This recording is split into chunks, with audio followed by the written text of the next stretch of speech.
All right. So from here on out, we are going to talk spoilers for Sinners, Ryan Coogler's new film. We've all seen it. We are going to review it, but we are going to review it spoiler heavy, if you will. So this is your warning. Here we go. What do everybody think of Sinners? Well, Bobby, I want to hear what you think, just because I know what David and Michelle essentially thought because I talked to Michelle and she spoiled it for me, so I know what they thought of it. But I'm interested to hear what you think because I texted you and right after I got out of it. so yeah, I've been looking forward to this movie for quite some time since then they first announced it. Just because Ryan Coogler had been doing his thing with Marvel for so long that it'd been too long, honestly, since he's had something of his own. Before that, he was doing the Rocky with Creed stuff, and then his original first film was Fruitvale Station. And so I've followed his career throughout, and everything he's done has just been great to me. So this was the next thing, and I was only kind of curious based on the fact that I knew that it had to deal with vampires, and so I only watched that first trailer. I didn't watch anything beyond that first trailer. Mm. So it wasn't much given away within the first trailer. And based on what I already knew about the film, it just had me kind of like, okay, I really want to see this. And then me and David talked about this last time that Ryan Coogler had made this short video explaining the differences of the formats in which you can see the film, and kind of giving a little bit of a lesson in terms of film projections and all the different ideas and aspects that he did making the movie. So doing that got me more anticipating the movie. And then I think we got the reviews that came out for it, and it was hitting 100% when it first came out on Rotten Tomatoes, and even then with 100 and something, like 150 plus reviews, it was still at like 98% Rotten Tomatoes. So for me, this was like, okay, I'm sold. I just want to see the freaking movie. And I couldn't see it until Friday. It was like noon. And so all you guys had seen it. I hadn't seen it yet. And I knew what Yasha had thought. So I saw the movie, and I feel like this was me the best, or almost the best movie of the year. It's really really good in terms of like everything that goes on, from the cinematography to the music that's in this movie. It's just done so well. The Michael B. Jordan aspects of him playing these two twin brothers, just super well done. You can understand and see the nuances in which he does each character, and you really feel like he's two different people, or when you're watching it. So you get completely swept up in it. And I just really like the idea that it doesn't just fast track you into this world. It builds. It takes its time, and you're getting to lay the groundwork for everything that happens once everything starts to happen. So for me, it was just kind of like, it was seeing Ryan Coogler be able to take all of his stuff that he's done in the past and then just put everything into this film. And it was like a culmination kind of thing. So it really made me feel like I need to see more Ryan Coogler stuff outside of MCU, which, don't get me wrong, I still love the fact that he's going to be doing and directing Black Panther 3, and still has the Wakanda stuff that he's going to do, I think the animated series for Disney Plus. But I feel like I really want to see more of his solo work outside of that. Much in the same way that I feel like when I watch the stuff from the Jordan Peele, I look forward to when his movies come out to see what kind of theme he's going for, where's his head at when he's making a specific film, and what kind of message is he trying to portray when he makes his films. That's how I feel like this was with Ryan Coogler, and I want to see him express himself in that same way more with other stuff or other original work. And this is one of those movies where I saw it yesterday on the IMAX, but it wasn't the full IMAX experience. And so I already knew once I had got my ticket, and then after seeing that video of him talking about all the different formats, I was going to have to see it a second time. I was going to have to go see it in the 70 millimeter true IMAX format just to be able to take it all in. And I just was even thinking that as I'm watching it and seeing the aspect ratio within the movie. And I'm like, all right, yeah, for sure I'm going to go see this again by next weekend, because it was just so good just from that visual standpoint. The cinematographer, I think her name is Autumn something. I can't remember the last name, but forgive me. But she just did a fantastic job in shooting this movie. It was just so well done. And of course, Ludwig doing the music, it just all fit together so well. And it was one of those experiences where you just, as soon as you leave it, you're like, okay, I got to go back in and see it again. And I'm so glad that I had heard about there being two post-credit scenes before I even saw the movie. So I didn't leave the theater. And I'd say 70% of the people left the theater after the credits started to roll. So they missed the first post-credit scene. And by the time that the second one happened, I was the only person in theater. So I guess I was the only one that knew about that one. And so it was just from top to bottom, just job well done, and can't wait to see it again. Nice.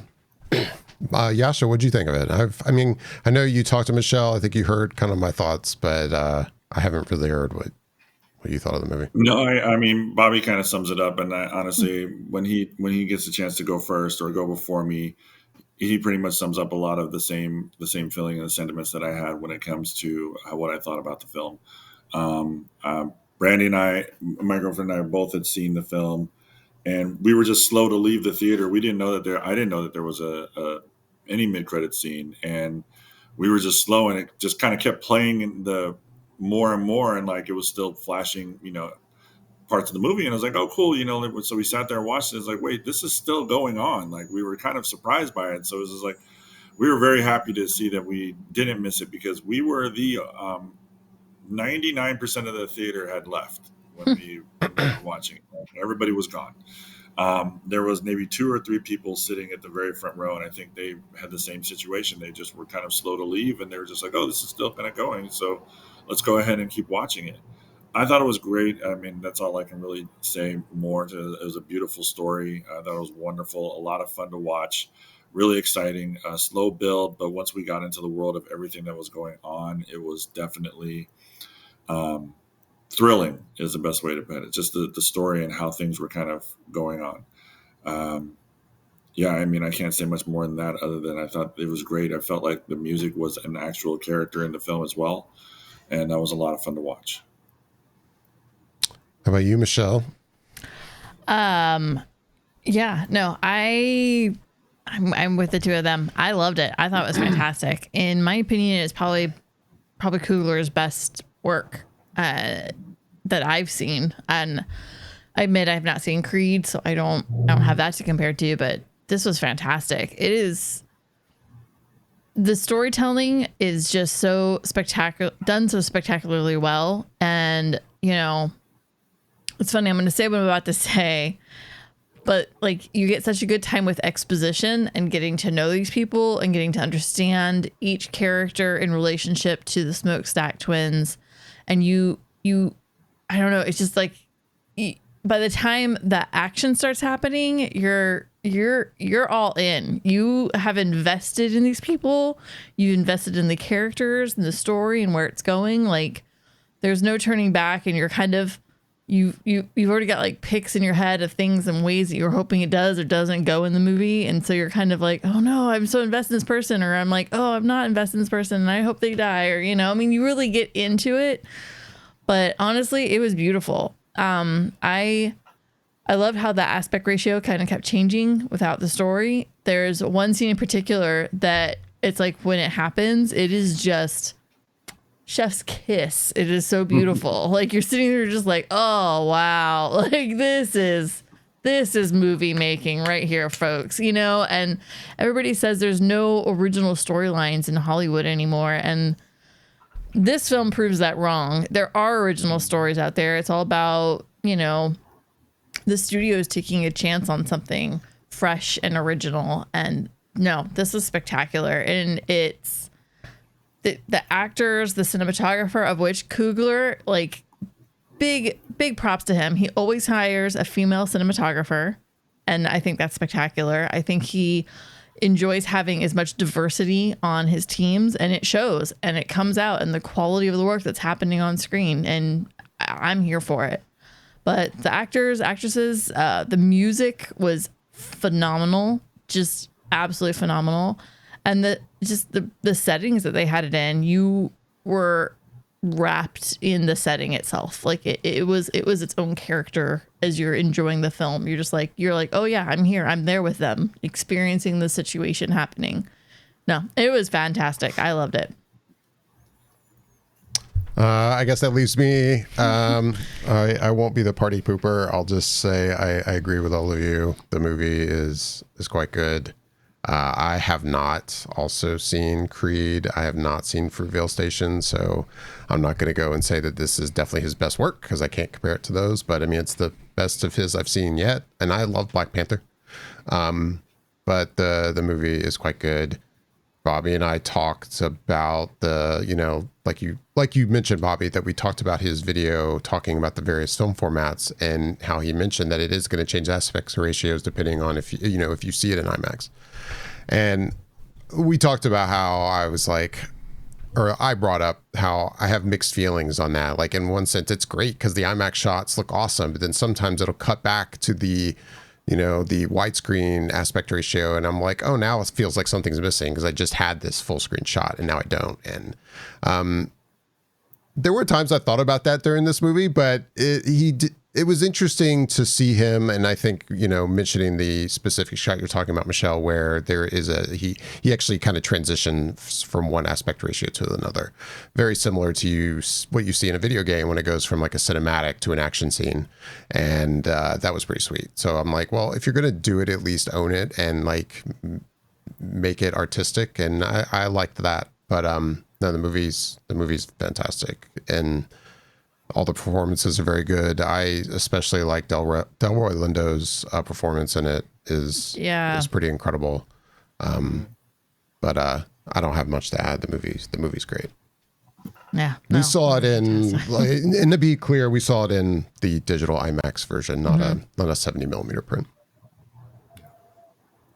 And it's funny that you guys say that in your settings, like people were leaving during I'm calling it a mid-credit scene. It just seemed like it was a credit scene that was happening. Like the scene was ongoing pretty much from the end of the story. It's like you had a couple of credits that were against a black screen, and then it did a side split screen. And so if you were just watching that, I don't know. I'm also, Dave and I are both just also people that don't like pop up the moment the film is over and leave. Like we stay and we watch credits. But at the same time, it was kind of like, oh, wow, like people left during your guys' viewing, but there were still things on there was still action happening on the screen. I mean, there was some of that in our theater. There were some people, a little bit, and I've bitched about it a million times. Like I've been in movies where like there is still stuff happening on the screen, but the second the first title, first credit pops up, like directed by whatever, it's like an automatic reaction. It's like, I gotta go. There's credits on the screen. I can't see that. And it blows my mind. I'm like, it's one thing if you're just seeing the black, screen of a scrolling credits that we always have in credits, and you're just like, there's not going to be a post-credit scene. Fine. I mean, I know I'm weird. I stay for credits, but I sit there, I enjoy the vibe of the music, and I wait for it to end. But to actually have stuff on the screen and be like, no, the credits are here. I got to go. Got to get to my car. I'm like, I guess it tells me you maybe didn't enjoy the movie as much as some of us did. Yeah. But maybe. I don't know. I didn't speak to them. Right. For me, it's usually I got to get that bathroom as quick as possible. I've been and that I get. That's where I got to go. So usually if I can hold it, I will.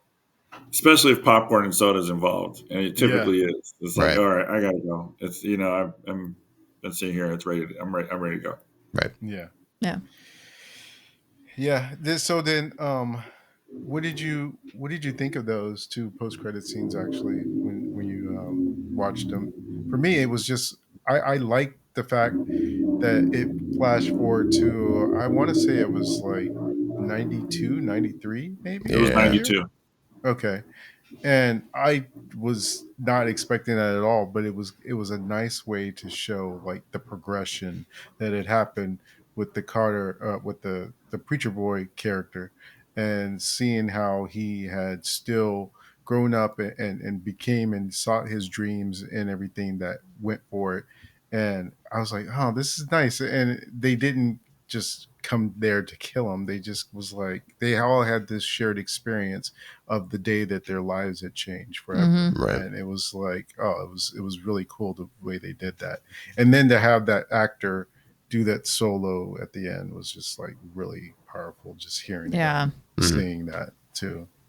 And shout out to him for his, first out the gate, he knocked out of the ballpark. I mean, I thought his acting was First acting spectacular. role. Yeah. And his singing, my God, his voice is amazing. Yeah.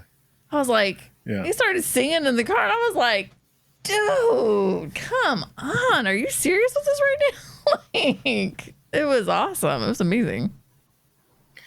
One thing that I noticed about this movie that I didn't think I would have going into it was there's sometimes back in the day they would make vampires seem like that was the thing to be. If you think about Interview with a Vampire or some movies where they weren't the scary vampire kind of thing. Yes, their abilities and what they is scary, but they made it kind of a sexy kind of thing. for Everybody lack of a wants better term. this, Andrea. Yeah. And in this movie, I thought it was interesting that it wasn't necessarily made to be a sexy kind of thing.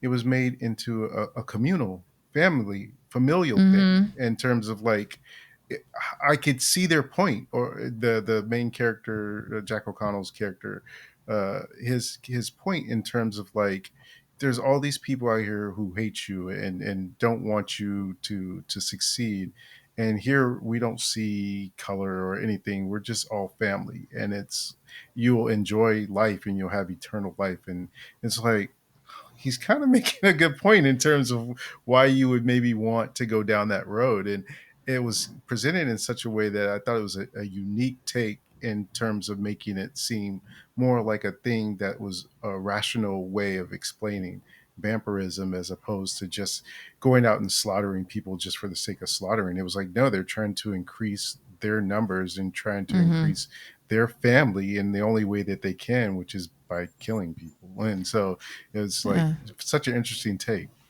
It is I thought it was because it's. interesting that. Oh, No, go ahead. Michelle. No, you go ahead, Yasha. I was just gonna say, I thought it was interesting at the end when he does come back in and he faces and he sees his cousin again, and he was like, "Well, he's like, I promised that I would stay away from you," and to hear that, it's like, oh wow, he's like still kind of in there, or parts of him are still in there because he did keep his word. He didn't have to. This man kills, they kill for pleasure and they kill for food, so it's like they didn't have to do that, but he promised his brother and he misses his brother. And, it just shows that he's kind of in there. And you kind of got that from the main villain too, Remick or whatever, when he said that, he wants to see his people again, which is why he was going after the blues singer to begin with. And he really wanted him overall. I hate to say this, guys, but I'm going to bounce. Oh, okay. no problem. All right, man. Good to have All you. right. I'll talk to Thanks you later. seeing you. Good Bye, seeing you. Yasha. All right. All right. See you I'll see later. Bye, man. Bye. Bye. Yeah. So, what you guys think in terms of that, Michelle? You were about to say something. Well, what I was going to say was kind of to echo what you were saying about how the vampires, it's not even like, oh, join our little like coven of vampires. It's like, no, we're creating a family and we're giving you a choice into a community. And it's a choice you've never had a choice of what community you were in. And so this is like, oh, we're allowing you to make this choice into this community that really could dominate all communities and all groups that are out there. Like, we are the top of the chain here, and you can choose to be in this. And that's something that, when you're always looked upon historically as the other, to be like, oh, well, I could choose to go over here and be at the top of the food chain, basically, in the hierarchy of the world, and I can have that for me. It's a temptation. And again, sinners, it's like, it's a temptation for you for sure. I don't know really have a take on it. I mean, like about you're wanting to know like what we think of kind of his take on it, I guess. His take on vampires in terms of how many different types we've had throughout the years, and this one to me felt different and fresh. I guess take. I mean, my takeaway is that I like that it's a slightly different take, and it's not just a replication of something we've seen in the past. You know, I appreciate that. It definitely leaned into a lot of the folklore aspects of vampires. You know, with the stake through the heart and the silver and all that stuff, and that's kind of cool because I know we've seen a lot of, I think, takes on vampires move away from that, which I also understand. So it was nice to see like making it a mixture of some of the typical stuff we know of with old school vampires, I guess, if you will, but kind of making it still slightly different was kind of nice. Yeah, one of the other things about it that I found kind of interesting too was we talked about it a little bit, where to me there was the build up before they start to really kind of get into the whole vampire aspect. It just really gives you this feel of like getting to know the characters, like Michelle said. You really spend so much time in that period of calm before the storm that you kind of lose track of the fact that something bad is about to happen, because you're just kind of following them and seeing them getting set up for the juke joint and all the things that they're doing to get prepared for it, and the people that are within their lives of this town that they left at one point and now are back to kind of start this whole business up. And so it's kind of just you're in it from there, just kind of seeing their day to day in this small period of time. And then once you get to this, everything that happens with all the vampires, it's so cool at that point to just experience almost two separate movies, but they work so well.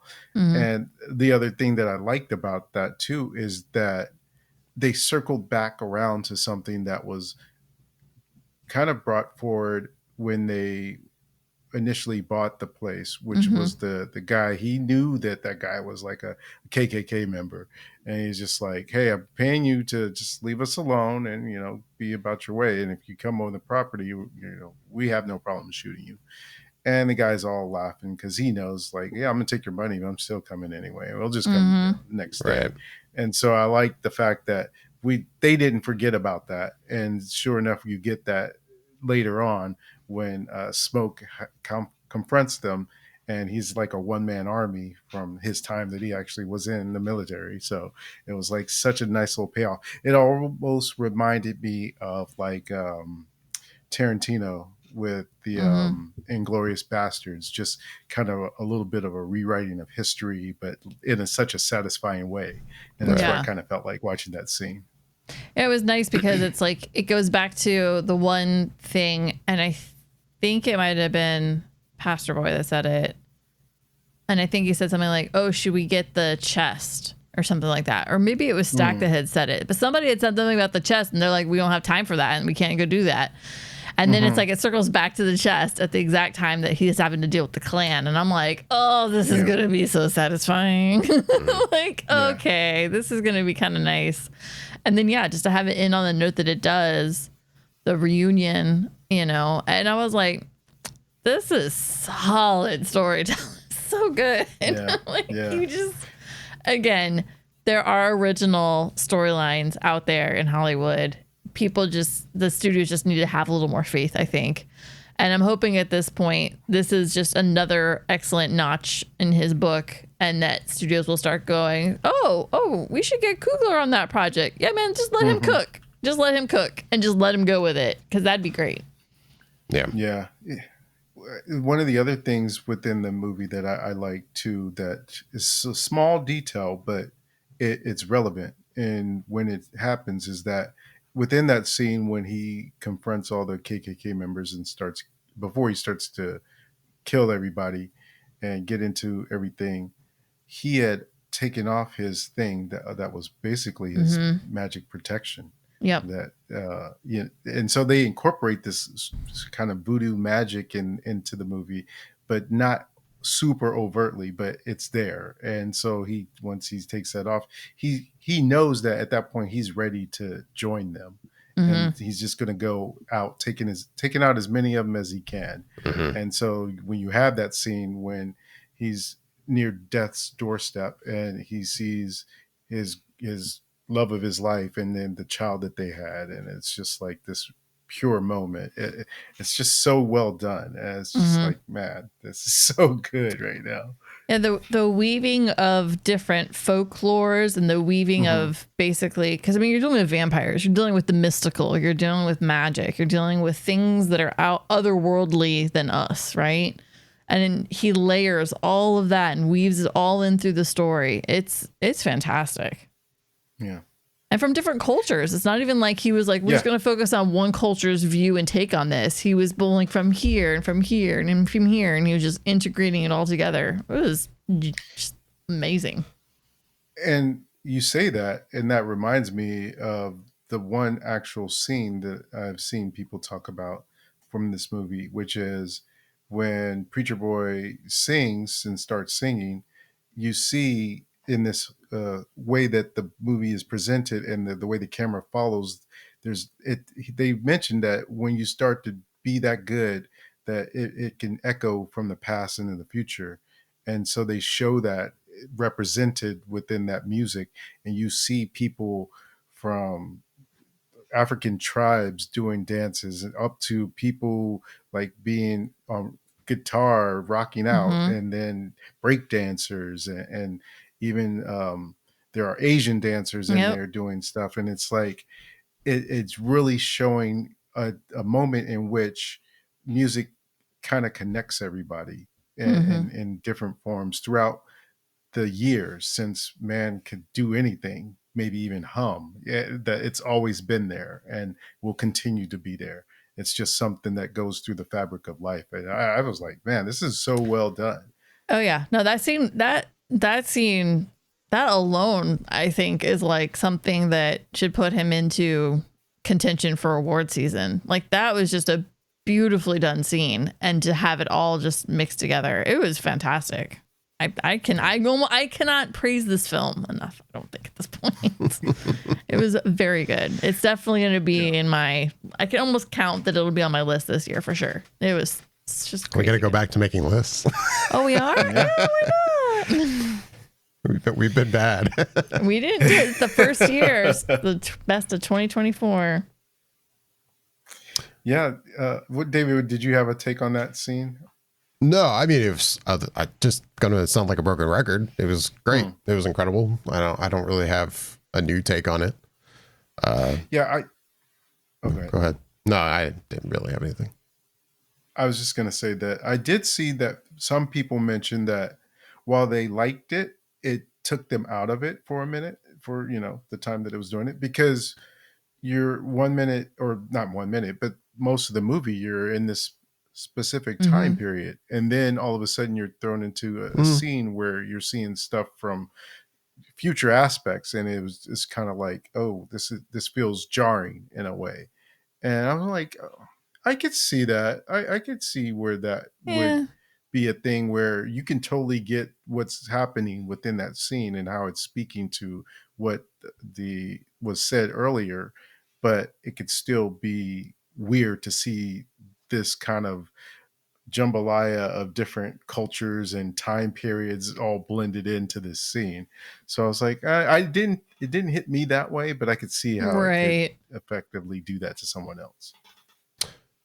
Yeah, I mean, there's like, it's the very first shot you see that it's when you start to sense that something's different is that shot of that like psychedelic kind of funk guitarist. And I mean, yeah, I get it. It didn't bother me because the scene is so incredibly good. Yeah. Like there was maybe a split second of like, oh wait, what are we doing here?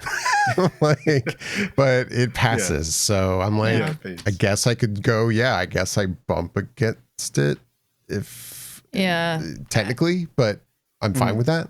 I think because they have the person basically re-saying what they said at the beginning of the film Right. again, Yeah. and you're hearing that.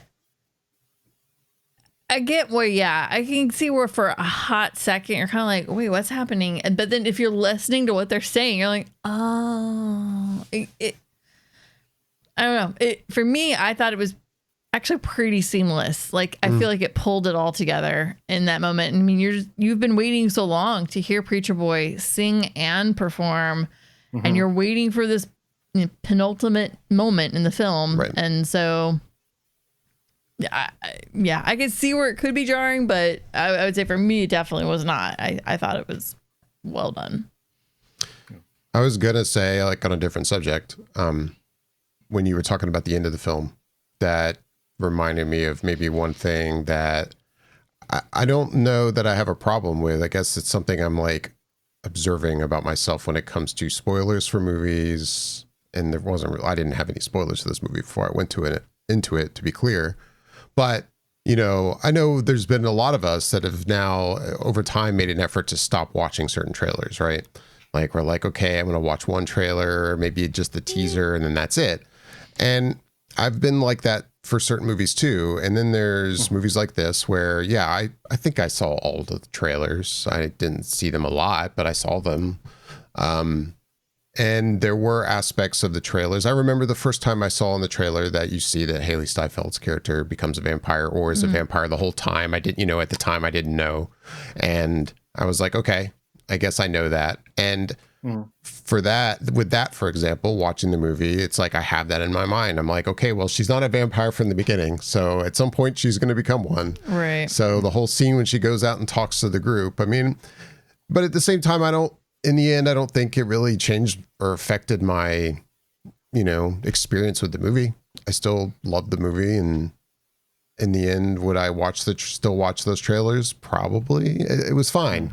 The other thing I thought about, and this goes into, you mentioning the end of the movie, what feels like there's a couple points where it feels like, okay, is the movie just going to end, or is it over now? And we haven't gotten to the scene yet of, all those KKK members and such coming back and getting, slaughtered by him. But I knew in my head, I was like, well, there's a shot in the trailer of him with a Tommy gun and I haven't seen it yet. So It's coming. And like, I was thinking about that in the latter parts of the film. I'm like, when is that going to come up? And when they mentioned, I think, Michelle, you mentioned how there's a line at some point of them like, oh, I forgot the box in the truck. And the trunk or something. Whatever it is. And I'm like, I had a feeling, I'm like, I bet it's that gun. Sure enough, that's what it was. Yeah. Or a few guns. But, same thing though. Did it matter that I was still like waiting for that moment in the movie? Not really. Like, it was fine. I still love the movie. So I don't really have a take on it. I guess it's just something I'm noticing that I'm like, well, there are certain movies I still don't want to see too much of before I see them. But then I'm also recognizing like, depending on what it is, it's fine. If it's a good movie, it's not going to matter. I think I'm getting a lot choosier now about the trailers that I see. And like, if I'm seeing trailers that come later, just before the film actually releases. And like, I haven't watched the Fantastic Four trailer as of yet. And I'm sure I'm going to watch it because I'm going to be going to movies this summer. It's going to play in front. There's really no choice, but I'm at a point now because unfortunately I feel like Hollywood is putting trailers forward that do have these kind of spoilery shots now. I don't want to know. I really just want to go and enjoy the film and just not even have the idea of like, well, I know I saw this person doing this thing, so that's got to come up, right? And then there's also the whole other flip side to it where I'm thinking that's going to happen and then it never happens. And it's because it was a shot that was used to create the trailer, but then they actually cut it from the film.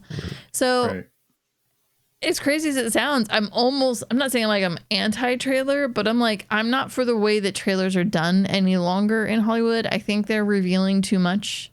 I don't like seeing everything that's behind the curtain before I see the film. I just don't anymore. And so now I'm almost pulling away from watching trailers and then going, oh, that's the gist of this film. Okay, cool. That's all I need to know. Be there, in 3 months. Cool. Great. Awesome.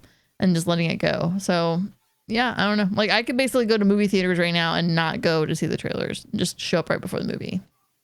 That's what I do.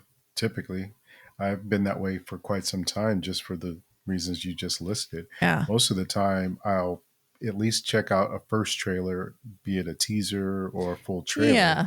And then depending on what I saw in that, it's always a case by case basis. I might say, okay, that's all I need. And then there's times where I'm like, I need a little bit more just to get more of a sense of what this movie is. And I might watch one more after that. But typically speaking, I don't watch much these days. And even when I do watch, I might not watch all of it because I think that the longer the trailer goes, the more the potential that they'll start showing too much. Yep. And I did that recently with some trailer I was watching. I can't remember what it was, but I started watching part of it and then I was like, okay, I got what I need. And I can tell that they're going to start showing too much. So I Yep. stopped it. And I was just like, well, I already know I'm going to watch it. So I'm good. So that's kind of where I go with it. It's give me enough to where I have kind of given my curiosity fed it and now I know whether or not I'm going to go watch it and I don't need to see anything else until the time that I'm at the theater and watching that movie because like you just mentioned once you go see the trailer or once you go see a movie these trailers will show in front of it and whether you've seen the trailer or not I've noticed in times where I see a trailer multiple times I start picking up things I didn't see the Mm-hmm. first time. And so I'm like, no, I didn't even notice that before. But now that I've seen this trailer like 3 or 4 times, I'm Yeah. seeing aspects of it that now I'm piecing together things. And so I was like, no, I just want to see it once and then I'm good. Yeah. David's like, nope, trailer's So, good. Love the trailer. I would say like for me, I don't discount anything you guys are saying. I totally get it. There's a part of me that wants to be the same way, and there's a part of me that's like, I've also, excuse me, noticed that it hasn't bothered me as much when I've seen some of the stuff. I'm like, well, if it's a good movie, I still enjoy the movie, and I don't think it really ends up changing my experience as much. I mean, I'm sure I could think of many examples where it did, and I know I've talked about movies on this show specifically where I was like, wow, that was marketed like shit. And, you know, and sometimes that's a matter of them revealing too much. Sometimes it's just a matter of a movie being marketed as one type of movie when it's really another, which is a whole nother subject. But I could see where I might be like, oh, I'm just going to try to start showing up. Oh, the movie starts at 7:15. I'll be there at 7:35, or whatever time to get there, knowing I'll get there before the movie starts. But then I also like, I've mentioned before, I'm a weirdo. I also appreciate the art of trailers. I like good trailers. I've seen solid trailers where I will seek them out to watch them again because they are so good. I'm like, man, that is a well done trailer. So I appreciate seeing trailers and I like seeing them on the big screen sometimes. So I'm torn. I see both sides. Yeah, I see that way as well. And I think I just have gotten to that point, like Michelle said, where I'm okay not seeing most of the time stuff, especially if I already know it's a movie I'm going to go see and it's not Yeah. like a comic book movie, and then I'm completely fine not seeing any trailers because I already know I'm going to go see the movie. So that's not as often, but it does happen. But I also practice it to a point too. I mean, I never watched the most recent longer Andor season 2 trailer. Yeah. No. Which Andor starts in a couple days. I haven't seen that most recent trailer. So there's times I still also choose not to watch. But then something like Andor is not something I know I'm going to end up seeing in a theater anyway. Right. So that's different. True. Yeah, true. Oh, one of the other things that I didn't mention about this movie when I was talking about it is the fact that when Ryan Coogler made the deal for this movie, he made it to where he would get the rights, all rights to the film revert to him in 25 years, which they said Nice. not very many people have made that deal other than most recently Quentin Tarantino made that deal for Once Upon a Time in Hollywood. So I just thought that was kind of interesting that he That's a picked this solid movie deal. to be this one to get the rights to. So Interesting. it made me wonder if there's an idea in his head where this could be a franchise or a universe, and I could see where that could be the case, and I also could see where it could just be a one-off project, and he just thinks that he would like to maybe do something with it in the future, but not anytime soon. Yeah, I mean, like, for example, on the flip side, look at what's happened with Kevin Smith, right? He had the film Dogma, and Weinstein Company kept it, and he has fought for years to get the rights to it, and he just last year got the rights back to it, and now he's re-releasing it on an anniversary, and so he'll get to have that come back to him, and I think for a film, for an artist, for that, I think that's a very important thing, because otherwise, the Weinstein Company was basically ready. They basically buried that film. They didn't have it streaming anywhere. They weren't selling it. Like, it had its time on HBO at the time, back in the early 2000s or whatever, and then it was kind of gone. And it's a film that everybody had been wanting, and so I can see where Coogler. I think if you could get that deal made, do it, because that's your art that you've created. Yeah. And I guess the other little button on this whole thing is just the fact that it made 45 million opening weekend. Projections were a little bit lower, so it's overperforming where the projections were. And I think I saw that it was maybe 61 million internationally total. So its total box office is like maybe 61 global. That's really pretty excellent if you think about a film that's not a comic film, that's not a franchise film. That's stellar. Like, that's excellent, honestly. And for something that is R-rated horror. R-rated horror? Yeah. I mean, that's not nothing money for sure for a standout film like that, for an original. No. Minecraft, though, man. Like, Steve still keeps God. pulling in the money, man. It's right. Yeah. It's right behind it. I mean, it made 45 million. Minecraft made 41 Wow. in its third week. It's just printing money. Yeah, man, it's Who crazy. would have thought? I never would have guessed that. No, like we mentioned when we were talking about it before, that I saw this movie either failing tremendously or doing well, but not this well. Right. So it's beyond, I think, most people's expectations for it. Yeah.